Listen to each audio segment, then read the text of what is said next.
히브리어 다바르는 말이라는 뜻과 사건이라는 뜻을 함께 가지고 있습니다. 곧 말이 사건이라는 거죠. 김기성 목사는 그의 책 당신의 친구는 안녕한가에서 이렇게 쓰고 있습니다.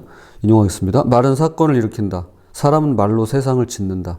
친절하고 따뜻한 말은 누군가의 가슴에 꽃을 피운다. 거칠고 냉혹한 말은 우리 내면에 얼음 세상을 만든다. 말을 하는 자리에 서는 것이 두려운 이유는 그 말이 일으킬 파장을 예측하기 어렵기 때문이다. 세상의 첫 사람이 나눈 대화는 아담이 여자에게 전한 사랑의 고백이었다. 그러나 말이 권력으로 변하면서 사정이 사뭇 달라졌다. 언어가 칼날이나 채찍처럼 무기로 사용되었다. 독재자들이 그렇게 했다. 독재자는 홀로 말하는 사람이다. 그의 주변에 있는 이들에게 허용되는 것은 그의 말을 받아쓰거나 앵무새처럼 반복하는 것뿐이다. 지그문트 바우먼은 인간의 조건에서 대화에 대해 이렇게 말한다. 대화를 하려면 방어벽을 허물고 문을 열고 인간적인 친절함을 보여줄 수 있어야 합니다. 정말 구구절절 맞는 말이죠. 아, 독재자들이 홀로 말하는 사람이구나. 아, 그의 말을 받아쓰거나 앵무새처럼 반복하는 거, 그의 주변에 있는 사람들이 허용되는 게 이것밖에 없구나. 정말 맞는 것 같습니다. 자, 그렇다면 이런 질문이 자연스럽게 따라오는데요. 나는 관계 안에서 어떤 말을 하는 사람일까요? 라는 것입니다. 두 가지로 함께 살펴보도록 하겠습니다. 첫 번째, 내 말은 약속이 됩니다. 14절, 선물한다고 거짓 자랑하는 자는 비 없는 구름과 바람 같으니라. 한동안 가뭄이 지속될 때 구름이 잔뜩 끼었는데 비 한 방울 안 오는 날 잔뜩 기대했다가 맥이 탁 풀릴 때 그것을 히브리어 원문으로 거짓 선물이라고 칭합니다.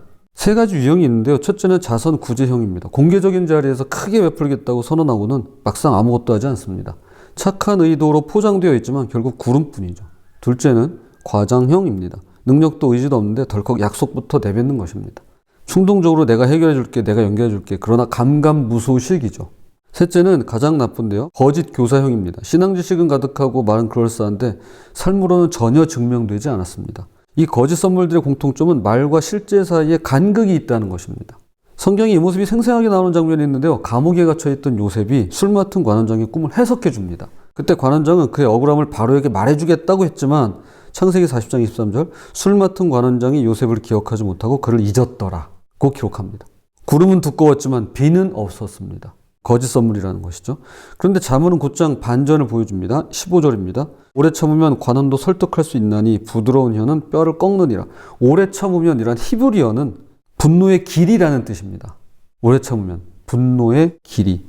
그러니까 화가 치밀어 오르는 상황에서 얼마나 길게 인내를 유지하느냐라는 것이죠. 그리고 그 인내가 부드러운 혀가 뼈를 꺾는다라고 말씀하는 것입니다. 오늘을 사는 자만 8월 6일자의 글을 인용하겠습니다. 어떤 개념에 대한 완고한 저항을 무너뜨리는 데는 부드러운 혀가 공격적인 말보다 낫다. 예리하게 논리를 전개하면서도 온유하고 참을성 있게 정중하게 할 수 있다. 인간은 대부분 기질상으로 직선적이고 당당하고 집요하거나 아니면 부드럽고 침착하고 공손하거나 둘 중 하나다. 그런데 지혜로운 사람은 양쪽을 모두 배운다. 우리가 따르는 주님은 늘 당당하면서도 매정하지 않으셨다. 겸손하면서도 우유부단하지 않으셨다. 진리를 말씀하실 때도 사랑이 넘치셨다. 그러면서 이렇게 기도합니다. 주님은 겸손과 위엄을 겸비하셨습니다. 일찍이 누구에게도 없던 자질입니다. 복음은 우리를 바닥까지 낮추면서도 왕으로서 다스리게 합니다. 우리를 주님의 형상대로 빚으셔서 온유하면서도 진리를 고수하게 하옵소서. 아멘. 그래서 인자와 엄의 계속 나오잖아요. 인자와 엄의, 은혜와 공의. 성경에 부드러운 혀가 뼈를 꺾는 대표적인 두 장면이 있습니다. 하나는 사무엘상 25장의 아비가일이라는 여인입니다. 어리석은 남편 나발 때문에 다윗의 군대가 몰살하러 오는 상황에서 그녀는 허둥대지 않고 음식을 챙겨 직접 나가 무릎을 꿇습니다. 그리고 도끼서린 400명의 군인들 앞에서 부드럽고 지혜로운 말로 응대할 때 다윗의 분노가 그 자리에서 사그라듭니다. 명장면이에요. 가히 삼국지를 보는 느낌이에요. 또 하나는 사사기 8장의 기드온입니다.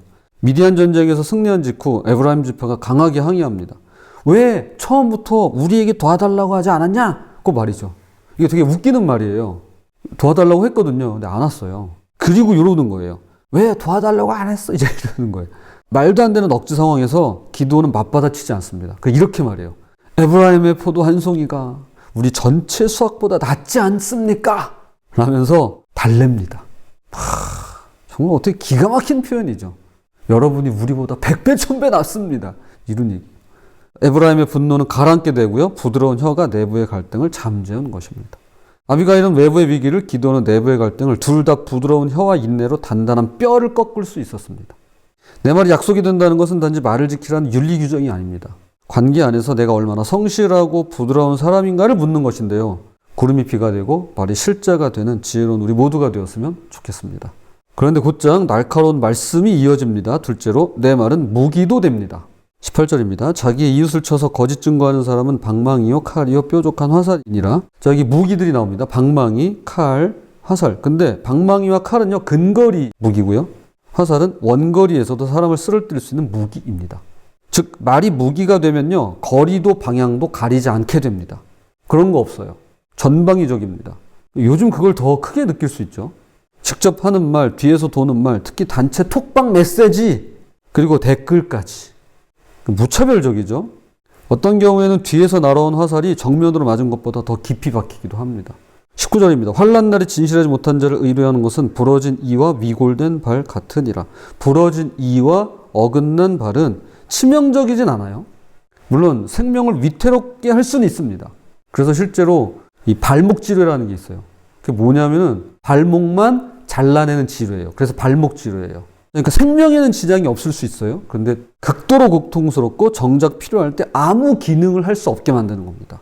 이런 거겠죠. 믿었던 사람이 신실하지 않을 때가 딱 이런 경우입니다.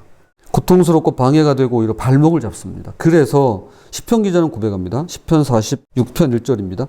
하나님은 우리의 피난처시여 힘이시니 환난 중에 만날 큰 도움이시라. 진정으로 신실하신 분은 오직 한 분뿐이십니다. 이어서 잠언은 가장 예민한 부분을 건드립니다. 20절. 마음이 상한 자에게 노래하는 것은 추운 날에 옷을 벗음 같고 소다 위에 식초를 부음 같으니라. 소다는 고대 나트론으로 염기성 물질입니다. 그리고 아시다시피 식초는 산성이죠. 그럼 이 둘을 부으면요 격렬하게 반응하면서 거품이 일어나고요 이산화탄소가 발생합니다. 그래서 얘가 실험할 때 어디 쓰이냐면은 이제 학교 같은 데서 화산 폭발할 때, 그러니까 그럴 때 요걸 이제 쓴다고 하더라고요. 그런데 그것도 잠시 둘 다 쓸모 없어질 뿐입니다. 영어 성경 NIV는 이 구절을 상처 위에 식초를 붓는 것으로 번역합니다. 번역이 달라도 결론은 같습니다. 아무리 좋은 의도라도 공감 없이 건네는 말은 거품이 되어 사라지거나 상처를 덧나게 할 뿐이라는 것입니다. 오늘을 사는 자만 6월 16일자는 이렇게 쓰고 있습니다. 상대는 슬픈데 나만 희희낙낙할 수 있다면 나는 그의 친구가 아니다. 친구 사이는 자진해서 서로의 마음을 한데 묶는다. 예수님은 그분의 마음을 우리에게 묶으셨다. 그래서 우리에게 이루어주실 구원 때문에 고난 중에도 기쁨을 나셨다. 그런데 여기서 오해하지 말아야 할 것이 있습니다. 마음이 상한 친구 곁에서 노래를 불렀던 사람이 반드시 나쁜 의도였을까요? 근데 이 생각을, 요 질문을 왜 하게 됐냐면은, 죄송합니다. 제가 그래서 제 아내에게 몇 번 지적질을 당한 적이 떠오르더라고요. 꼭 그렇지 않을 수 있다라는 것입니다. 제 변을 하는 게 아닙니다. 꼭 그렇지 않을 수도 있다라는 겁니다. 친구를 밝게, 기운나게 해주려는 선의였을 수도 있다는 거죠. 물론 저는 그랬습니다. 다른 분들도 그럴 수 있다는 거예요. 그 마음 자체로 너무 귀합니다. 제 마음이 너무 귀해요. 제 입으로 하기는 좀 그렇긴 하네요. 그런데 잠언은 이렇게 묻고 있는 것입니다. 선의가 아무리 진심이어도 먼저 상대방의 마음을 헤아렸는가? 라는 겁니다. 선의 좋죠. 우리 잠언에서 계속 이야기하잖아요. 선의 좋은 겁니다. 악의보다 나아요. 아니, 그건 비교조차 할 수 없어요. 그런데 한 걸음 더 나아가야 된다는 거예요. 아무리 진심이어도 먼저 상대방의 마음을 헤아렸는가? 라는 겁니다. 의도와 공감은 다르죠. 공감은 내 감정을 상대에게 전달하는 게 아니라 상대의 감정이 있는 자리로 내가 가는 것입니다. 그것이 생략될 때 아무리 좋은 말이라도 선의를 가지고 있어도 20절 추운 날 옷을 벗는 꼴이 되는 것입니다. 그래서 바울은 이렇게 권면합니다. 로마서 12장 15절 우리 잘 아는 거예요. 즐거운 자들과 함께 즐거워하고 우는 자들과 함께 울라. 말이 관계의 집을 짓는다면 그 첫 번째 재료인 공감으로 지어가는 우리 모두가 되었으면 좋겠습니다. 말씀 결론 뵙겠습니다. 오늘의 잠언은 우리 각자에게 이렇게 묻습니다. 나는 구름과 바람은 있는데 비가 없는 사람인가? 아니면 말이 실제로 약속이 되는 사람인가? 강함으로 완고함을 이기려는 사람인가? 아니면 부드러운 혀로 뼈를 꺾는 사람인가? 요게 이제 자녀를 혼낼 때 제 이제 예전 모습이 이제 그랬더랬습니다. 강함으로 완고함을 이기려고 이게 누르려고 했었더랬죠.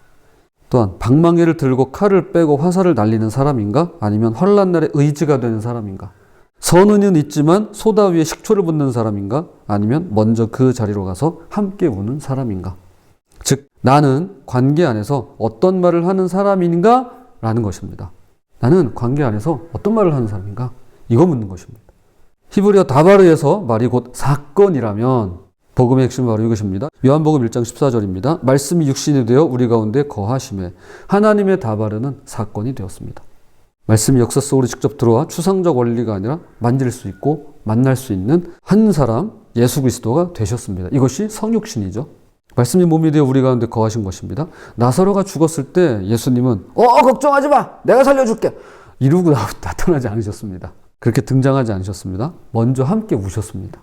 공감이 먼저 섰어요. 소다의 식초가 아닌 상처에 좋은 기름을 부어 주셨습니다. 그리고 단 하나의 약속도 허공에 흩어지지 않았는데요. 고린도 후서 1장 20절 하나님의 약속은 얼마든지 그리스도 안에서 예가 되니 구름이 아니라 비가 되셨고 다바르가 되셨습니다. 주님이 먼저 그런 분이 되어 주셨습니다.